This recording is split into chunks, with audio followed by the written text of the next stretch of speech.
All right, Lions win. Let's go. All right. This is exciting, y'all. Lions improved to 5-1, have taken a very early stranglehold on the NFC North. They beat the Tampa Bay Buccaneers in the creamsicles on a game that was so aesthetically pleasing. It brought me back to childhood. It brought me back to the early 90s Lions Bucks games that just felt so good. It just felt so right. And so to be able to see those uniforms against the Lions, but also the Bucks did what the Bucks always do in the creamsicles, and they lost. So I was really happy about that. Glad we could be part of that game where they wore those uniforms. But the Lions absolutely dominated this game in almost every single fashion. Coming in. And so here's my question to you. We already got a bunch of people watching. So here's my question to you. What do you want to talk about on this live stream? Throw some questions at me. Throw some topics at me. Would be happy to kind of talk about what you guys want to talk about. I don't know if Chris is going to be joining us or not. He might be taking the day off. I had last week off, and I'm telling you, doesn't it feel good? And I want to read a text. I'm going to go ahead and read a text that a friend sent me, a fellow man and a fan of the Detroit Lions. All right, here's what it says. I think this perfectly sums up the Detroit Lions. He said, "This team is so unrecognizable, it's ridiculous." TJ, I'm talking about you, man. He said, "In my 35 years, we have never had a team look like they do. I'm not even talking about as a team. This is probably the best offense we've had. This is by far the best defense, and special teams is good too. Now what I want to see is what we do when we have a lead. Need to step on the throat and leave no doubt." This was when we were up already 20-6, I believe, or maybe it was when we were up like I don't know where it was at. It could have been at 13, or it could have been at 13-6, or what was it, 17-6. So we stepped on the throat. So again, what do you guys want me to talk about? Charles, what's up, man? Good to hear from you. He said good passing games. Buck knew we couldn't run the ball. Third down dominance, both sides of the ball. Huge, huge, huge thing to talk about. So let's talk about the little things. Let's pause. Let's talk about it. Okay.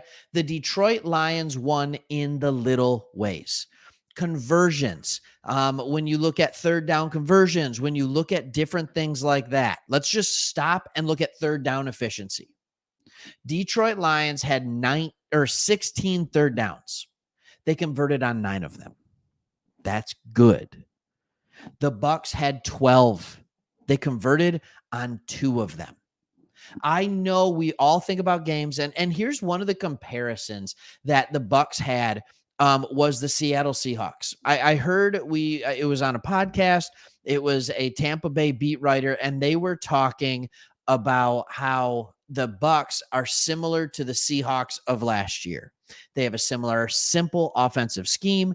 Baker was similar to Geno. Like, they went into all this stuff. So there was this belief that the Detroit Lions defense would struggle with them.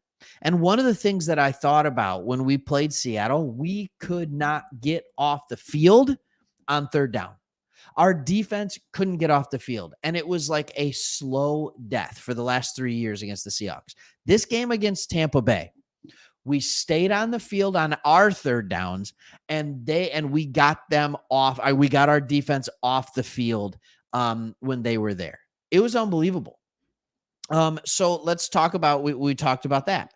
Another great thing to talk about is the passing game. All right. Talk about it right here. Jared Goff was surgical. Jared Goff looked, I'm not kidding. I'm going to say the name. I'm going to say he looked like Tom Brady in this game, playing in Tom Brady's old house against the Tampa Bay Buccaneers. Not a ton of mobility. Doesn't matter. The way he manipulated the pocket. There was a couple of times where Jared Goff did things he has not done as a Lion. He had one play where his feet were parallel. They were not the way they were supposed to be. He drops his arm angle, throws into a tight window to Amon-Ra St. Brown. That is just absolutely amazing. I love it. And so you look at these things, and Jared Goff just seems to continue to get better week after week after week. It really doesn't make any sense. All right. So going into the game, we knew the Tampa Bay Buccaneers had trouble running the football, right? Like we knew the Bucs had trouble running the football. But what I don't think we knew was that we would have so much trouble running the football. And a big part of that is because David Montgomery was out pretty early in this one after getting just 6 carries for 14 yards. Our team in general only had 22 carries for 44 yards. And if you guys want, I can share this box score with all of you. All right, so let's check this out. All right, and we knew that we were going to hold them because they weren't running well, and quite frankly, we weren't getting it either. So we held them 16 carries, 46 yards. Sounds about right. But the thing is, they gave up on the run. We threw the ball 44 times. They threw the ball 37 times. They gave up on the run. It's not only did we stop them on the run, they knew for a fact they couldn't run on us. And I haven't seen this. So barring one game, in the last game where a run game kind of got going on us, our run defense has been the best in the league. Do you realize that the Detroit Lions run defense right now is a run defense that if you have a running back on your fantasy football team that's going against the Detroit Lions, you don't want to play that running back? That's the kind of defense that we have right now. If you have a quarterback going against the Detroit Lions, you don't want to play them. I heard over the broadcast, the Lions have the 7th ranked defense. This game did not hurt that.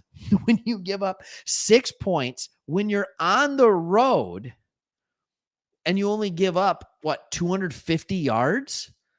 Are you kidding me right now? It's phenomenal.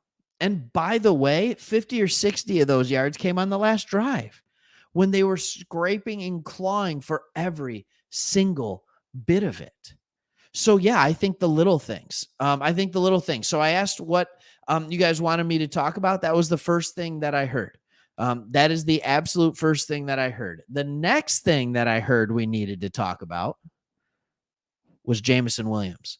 So let's talk about the Jameson Williams impact on this game.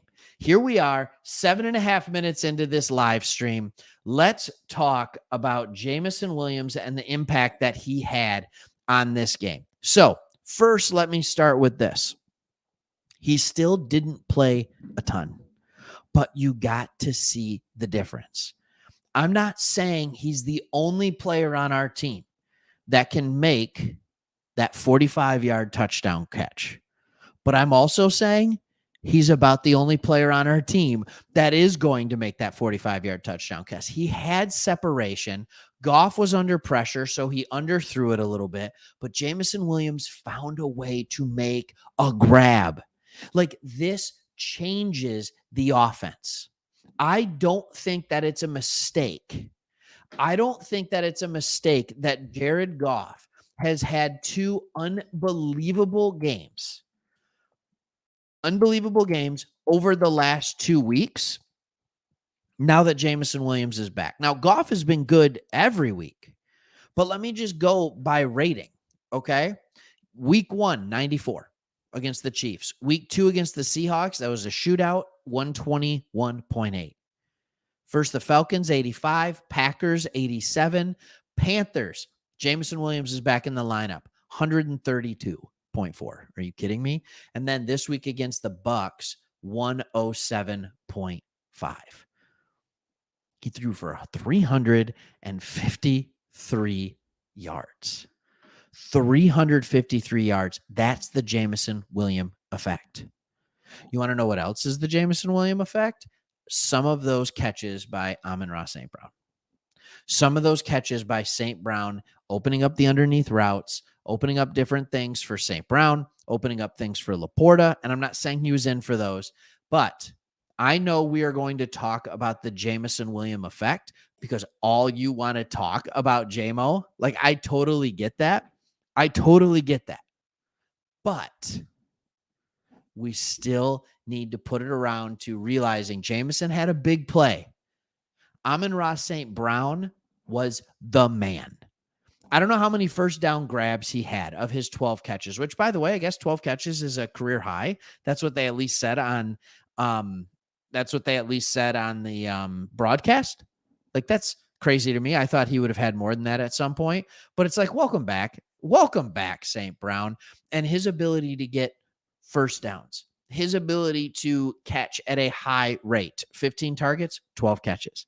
His ability to catch intermediate, his ability to catch and run, his ability to catch a little deeper than intermediate. Thank you so much. You've got to love this guy. And what I love even more about it, oh, I love this. This is the new nickname, First Down St. Brown. That's like, is that what do we call that? A half rhyme or is that a full rhyme? What do you think? Is that is that a first? I mean, like, is that a full rhyme or a half rhyme? First Down St. Brown. It feels like it's just a rhyme. I like it, and I'm good with that. But what he's so good at, and these are the little things in the course of a game that you miss that teams absolutely know and coaching staffs understand, his ability to run the correct route for what the defense is doing and trying to stop him from doing is absolutely amazing. It is absolutely amazing watching what he is doing out there. If it's zone, he settles in. It's never a mistake. If it's man to man, you can't stop him. And I think that's the beautiful thing about Amon-Ra St. Brown is no matter what you do, no matter how you cover him, he will be just as effective because his route running is so pure. It's so meticulous. It's so fluid. It's so I don't know if it's possible to be herky jerky and fluid at the same time because both of them are good. All right. But at the same time, he can beat man, he can beat zone. You can't beat the dude. All right, so that's what I think is awesome, and it's awesome to see all of you here. This isn't like a prime time. This is this is the third largest group, a fan group that we've had come in here. Lions fans, by the way, not Sports Talk Detroit fans, and it's only behind the two games that were in prime time. So it's so awesome to have all of you here. So here's my encouragement to you tonight. Let's just get off the game for a second. Then we'll come back to the game. I promise we'll come back to the game. But let's just get off the game for a second. And let me just say, hey, when you're done watching this, if you have a family, go hang out with your family. Maybe help put the kids to bed. You know what I'm saying? Men, love your wives. All right. That's all I'm going to say. A lot of crazy stuff going on these days. All right. But that's what we got to do. All right. If you don't have a family, if you're not married, ignore that comment. All right. So what else do we need to talk about? Because I feel like this defense needs to get some love. All right. So let's talk right now about the Detroit Lions defense against the Tampa Bay Buccaneers. The Bucs put together a game where they could only muster 251, I believe is the count as of now, yards. 251. All right. Baker Mayfield barely completed 50% of his passes. He was 19 of 37. 19 of 37. He only threw for 206 yards. And I've said this. 50, 60 of those yards were on the last drive. Going into that, he had 150 yards. Absolute insanity to me. Not only on the passing game, which, by the way, if you had talked to me before the game, if you talked to other people, this Tampa Bay, with the way Baker was playing, with the weapons they have, Godwin's, Evans, Trey Palmer looked really good today, by the way, with the offensive line that they have. And as far as pass pro goes and pass protection goes, this is one of the best. Tampa Bay is one of the best offensive lines in the league. Run blocking, absolutely not. But pass blocking, it's one of the best. And to do what we did, to shut them down in all phases of the game. I mean, legitimately eliminate the run game and then stop the pass game was absolutely beautiful to see. You look at guys that are getting in on the action, love seeing this name when you're talking about the run game, love seeing Jack Campbell and being second in the team with total tackles. Absolutely love it. I thought this was Alex Anzalone's best game as a Detroit Lion this year. Sorry. Best game as a Detroit Lion this year. Will Harris was okay. He got beat a couple times, and Palmer beat him bad a couple of times, and Baker just overthrew. There were 3 deep balls. Now, this is something we need to talk about. There were 3 deep balls that they had a receiver with 1 or 2 yards of space. They had legitimate space. They beat us deep, and Baker just missed the throw. And that's not, I mean, it's not normal for Baker this year. Let me put it that way. Other years, yeah, it's fairly normal, but Baker looks like a different quarterback. He looks so much better in this Tampa Bay offense than he has. I mean, this is like the one year that he was good in Cleveland, Baker, and kind of fun to see him playing better as a former number 1 pick. But it's good seeing that. Tracy Walker was all over the field, and really good to see that. Kirby Joseph played much better the last 3 quarters. In the first quarter, he messed up a couple of times, and it got me a little bit nervous on that. So, all right, Jets just won. All right, Jets just won. So that means we're at least tied for first in the NFC. We're tied for first. Oh man. So if it's, I mean, does it go? It goes by record against division, and then it has point spread, not division, conference, and then point spread. So my guess, based on what we've done, what all the other teams have done, is that if the playoffs started today, which they don't, because we're 6 games in, would it be 49ers in first, us in second, and then Eagles in third? Anyways, also remember this. Eagles have a much harder schedule going forward than we do. They do, especially if they're losing to the Jets. So, hey, maybe it is number 1. All right, Generous G. So I know we're supposed to be talking about the defense right now. Hutchinson stayed pretty quiet in this game. He got some pressures, which was good. But everybody kind of showed up. Jerry Jacobs continued to play well. He's playing like a guy who understands that this is now his job. Like, he is going to be the starting corner for the rest of the year. He's not looking over his shoulder. Sorry, that was so cheesy. It was so cheesy. He's not looking over his shoulder, wondering when Mosley's going to get healthy, which, by the way, doesn't that stink? Like, to see Mosley re-hurt the ACL. I mean, just a few plays into his Detroit Lions career. And that's hard. Like, that's just hard to stomach. But Jerry Jacobs is playing like a guy who knows, like, this is mine. I'm not looking over my shoulder anymore. I'm just going to relax and play corner because nobody's going to take this from me. Will Harris isn't coming in and saying, I'm a better corner than you. Chase Lucas isn't saying, I'm a better corner than you. Brian Branch, oh, yeah, he's good, but he's your nickel. All right. So those are the kind of things that you have to look at. And so that's really impressive. And I do want to set apart and say why. Okay. Let's talk about why this Detroit Lions team is different than any other team we have seen in recent memory, like in the last 30 years.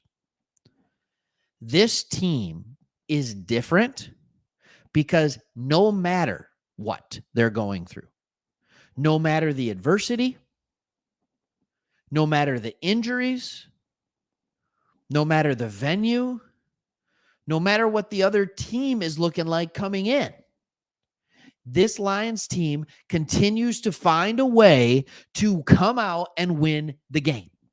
So let's talk about a few of the different things that they had to overcome just in this game alone. So they start without Gibbs. That's rough, right? But it's not just Gibbs. They're without Vaitai, and they're without Jonah Jackson. So they're without 2 starting offensive linemen and a running back. Then early in the game, they lose their starting running back, David Montgomery. So now they're out running back 1, running back 2. And so all they have is Craig Reynolds. And I love Craig Reynolds. There's a clear drop off there. And part of that is because the Bucs are a good defense, but there is a clear drop off there. So you look at this and it's like Lions teams in the past, you know what I would have said? Man, they fought hard and they made it a close game, but they just the injuries got them and they just didn't have enough to get it done. Not this team. Not this team. On the defensive side of the ball, we're missing half of our starting secondary. Sorry, 3/5. Mosley's out.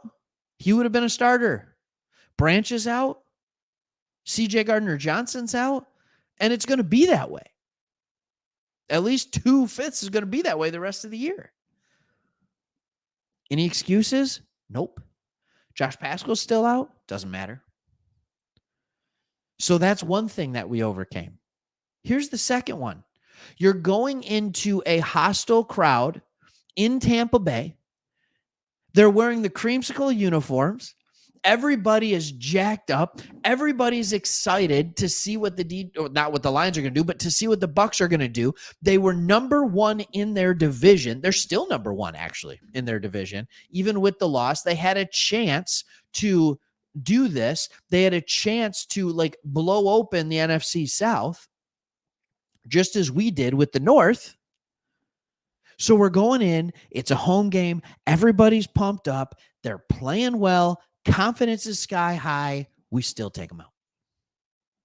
How about another thing of adversity that this team usually would have crumbled to? We started slow. What was it the first quarter? 3-0? But our defense was like, nope, you're not scoring on us. You're not scoring on us. And so the slow game, it didn't matter. They just kept finding a way to win. And then you have this low-scoring game. I think at the time it was 10-3 maybe. All right, David Montgomery gets knocked out. And you're like, where's the offense going to come from? Where's the offense going to come from? Well, Jared Goff says, I'll tell you where the offense is going to come from. It's going to come from me. And I'm going to find a way to make it happen, no matter what. And he did. And the offensive line, while put together, not perfectly because of the 2 injured guards, continued to play well. All right, so let's keep talking about it. What was another thing that we could have said would be a good reason for the Detroit Lions to lose? How about because the Tampa Bay Buccaneers are coming off a bye week? So you have an extremely healthy, extremely rested, still playing at home Tampa Bay Buccaneers team. And the Detroit Lions came out and asserted their defensive dominance. It was remarkable. This first half felt like a slugfest, did it not? It was a slugfest in the first half. Neither team was gaining a ton of traction. Then we end up being able to get a touchdown. We're in the middle of this slugfest. And then in the second half, it's like, yeah, we're better. And there were so many things in the past that it's just like you're so used to. You're so ingrained watching this team to be like, oh, well, that's where it turns. Like when we come out in the second half and we don't score a touchdown immediately, it's like, oh, well, here's where the Bucs get back in it. And I don't know, this isn't going to be good. Or like David Montgomery gets hurt. Oh, yep, this is how the Bucs are going to win this game. This is the old stuff. This is the old crap. We can be done talking about it, can't we? I'm not saying we can be done talking about it because we want to talk about how far we've come. All right. We want to talk about how far we've come.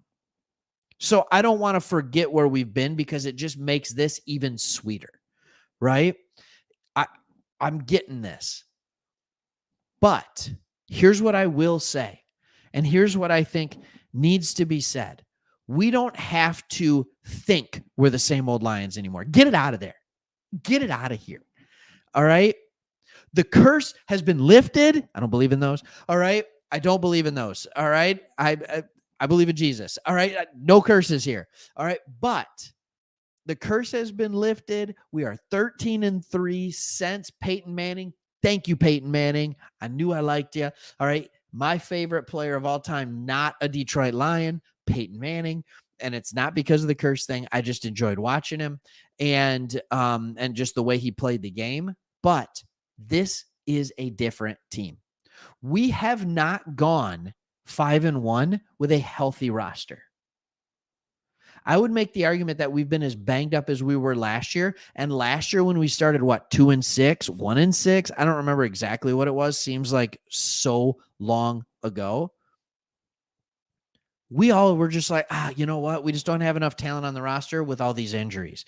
Now it's like this roster is so dang deep that even with all the injuries, it doesn't matter. I just think it's phenomenal what we were able to do. So, yeah, there we go. There we go. So, a couple things. Like, this is one thing. When I'm doing it alone, it's harder to get this. All right. Ibuprofen, nice. Sipping on Hennessy and loving life. Wife from the 313, 17 years married today. Like I said, men, love your wives. All right. If you're watching this, love your wives. Good stuff. Love that. All right. Robert, thank you. Hilarious picture, by the way.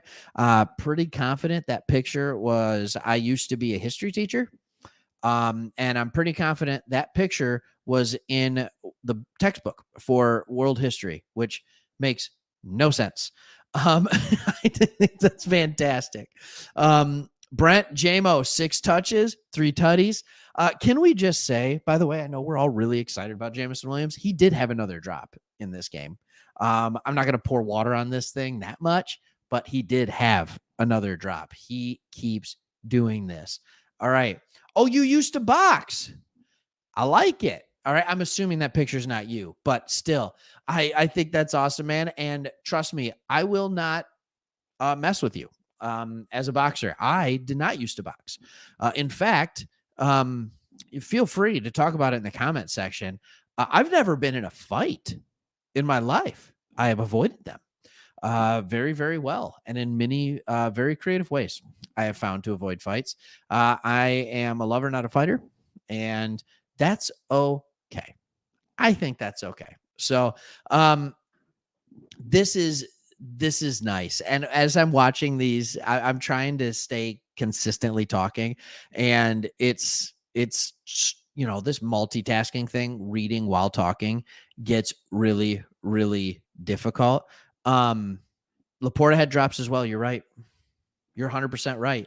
I think that was probably his 3rd or 4th drop on the season. He had drops. So you know what? James? You're right. I'm going to leave JMO alone.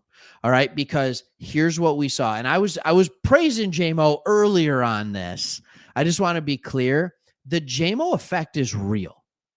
The JMO effect is real. And when I watch JMO play, I keep getting flashes of Deshaun Jackson, right? For the Eagles, and just watching him, like, I don't know if Jamison Williams, and if he can develop this next side of it, oh my goodness, will he be elite and amazing? I don't know if he's ever going to be the guy that gets 12 catches in a game. I don't know if he's ever going to be that guy, but his ability to take the top off a defense. And by the way, can I just say this too? In the few plays that he was in, like, he got open. He got open. He got open on short routes. He got open on intermediate routes, and he got open on deep routes. So that has to be said too. His route running is really good. And I think the other thing too, I know we're talking about JMO, we're talking about Laporta. And there's a comment about how you can't compare the two. I really do think that we need to obviously treat Jamison Williams as a rookie. And to watch these two guys has been phenomenal to watch. And Laporta today, it wasn't his best game, but he was doing it on 1.5 legs. He had a bad calf, and you can see that. If you look just to the other side, if you look at the Tampa Bay Buccaneers, Mike Evans plays this game with a tweaked hammy that he hurt a few weeks ago or 2 weeks ago. I think going into the bye. No, the week before the bye. Or maybe he hurt it the week before the bye. And so he tweaked his hamstring, and you saw him rusty today too. When you don't have the ability to play at 100% or really, really close to it, the timing's just a little off, and it makes everything a little bit more difficult. So, anyways, hey, here's the deal. I'm going to get out of here pretty quick. Hit the like, smash the like button. I don't usually ask for that kind of stuff, but ibuprofen, you put it in there. So I'm going to, I'm going to let that happen. Thanks for helping the channel out. This is a good one. 12 catches a game. We don't need him to be, no, we don't need Jamison Williams to be 12 catches a game. You're right. We got a guy that's a 12 catch a game guy. And his name is Amon-Ra St. Brown. So I think it was great to see J-Mo do that. I also thought it was great to see J-Mo getting coached up. And after it and taking it. It was really, really good. So J-Mo's still a rookie. Lions are doing great. This is really exciting. I don't know how else to say it. Everybody, can I just say, like, let's enjoy this. Let's enjoy this. All right. We got a little bit of time. We got the Ravens coming up on the 22nd in 1 week. All right. I'm feeling good. And then we got ourselves a little bye week after that. So after a Monday night game versus the Raiders. So this could be good. Going into Baltimore is going to be a tough game. That's going to be a tough game as we're looking to next week. But we still have time. Jamison Williams getting that touchdown in this week is massive because what it does is it shows us what he can do. Hopefully he gets on the field even more. And he can, by the end of the year, by game 12, 13, 14, he is absolutely hitting his stride. And this team's on offense is even more dangerous. It's going to be good. So everybody, thank you so much for watching. I'm out of here. Thanks for watching. We'll post some videos, as you know, all week. Like the channel, hit that subscribe button, keep leaving comments. So thankful for y'all. Peace out. See ya.